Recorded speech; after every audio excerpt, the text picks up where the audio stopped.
নমস্কার বন্ধুরা, কিচেনে সবাইকে আমন্ত্রণ।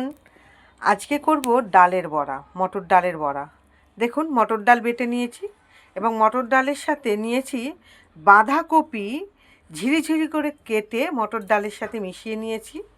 হ্যাঁ, বাঁধাকপি ঝিরিঝিরি করে কেটে মটর ডালের সাথে মিশিয়ে নিয়েছি এবং এর সাথে আছে আদা, জিরে এবং শুকনো লঙ্কা বাটা। আদা, জিরে, শুকনো লঙ্কা ডালের সাথে বেটে নিয়ে বাঁধাকপি ঝিরিঝিরি করে কেটে একসাথে মিশিয়ে নিয়েছি।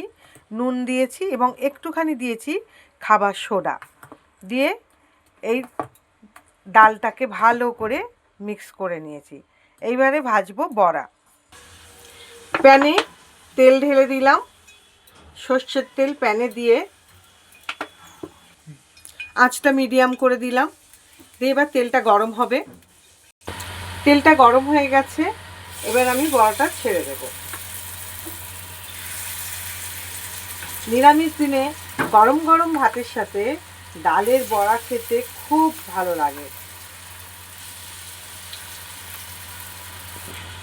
ডালের বড়াটা এক পিঠ যখনই হয়ে যাবে তখন উল্টে আর এক পিঠ উল্টে দিতে হবে। এইভাবে উল্টে উল্টে প্রত্যেকটা বড়া একটা একটা করে উল্টে দিতে হবে।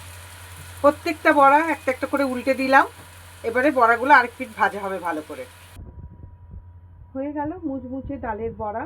এবারে একটা একটা করে তুলে আমি ভেঙে দেখাচ্ছি আপনাদের। মুচমুচে মটর ডাল দিয়ে বাঁধাকপির বড়া দেখুন।